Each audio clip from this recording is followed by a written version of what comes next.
Assalamualaikum warahmatullahi wabarakatuh. Baiklah, kami dari kelompok 11 ingin mempresentasikan hasil diskusi kami yang berjudul Perkembangan Fisik dan Kognitif pada Dewasa Awal dan Perspektif Islam.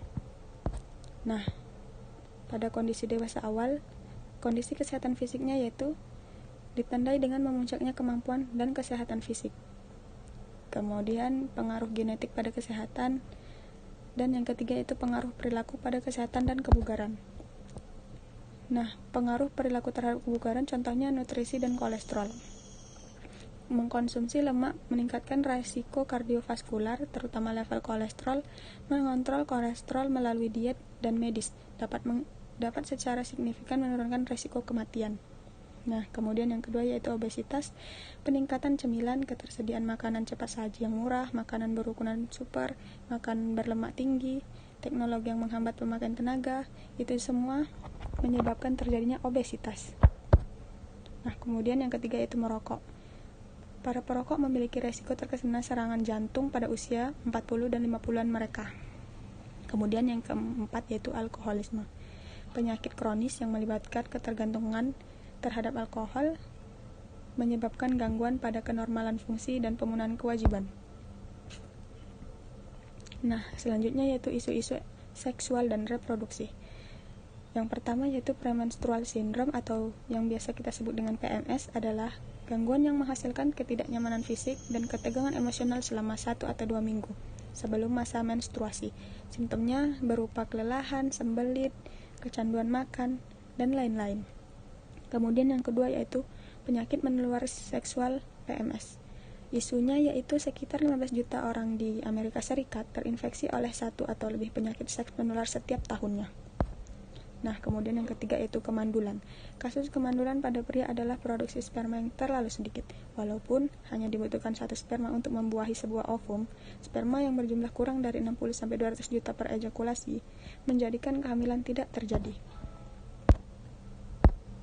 Saya akan melanjutkan presentasi yang dibawakan oleh teman saya, yaitu kita masuk ke perkembangan kognitif. Kognitif adalah bagaimana seseorang beradaptasikan objek, keadaan dirinya, dan kejadian-kejadian sekitarnya. Yang pertama yaitu tahap kognitif. Menurut Piaget, seorang remaja memiliki cara berpikir yang secara kualitas sama dengan orang dewasa, bahwa pemikiran orang dewasa secara kualitatif berbeda dengan pemikiran seorang remaja. Artinya, orang dewasa memiliki pengetahuan lebih banyak dibandingkan seorang remaja. Kita masuk yang kedua yaitu berpikir realitas dan pragmatis. Menurut para ahli perkembangan, ketika seorang individu pada masa dewasa awal mulai memasuki dunia kerja, cara mereka berpikir pun berubah. Salah satunya adalah mereka menghadapi paksaan realitas yang disebabkan oleh pekerjaan, idealisme mereka menurun. Yang C, pemikiran relatif dan relativitas. Menurut William Perry, sebagai seorang individu dewasa awal, mereka mulai meningkatkan tipe pengukuran yang absolut dan mereka mulai menyadari pendapat dan berpikir orang lain. Selanjutnya ada pendidikan dan pekerjaan. Yang pertama, transisi ke universitas. Anak muda sebagian besar tidak mendaftarkan dirinya pada pendidikan tinggi atau tidak menyelesaikan pendidikannya. Mereka memasuki kerja, tetapi setelah itu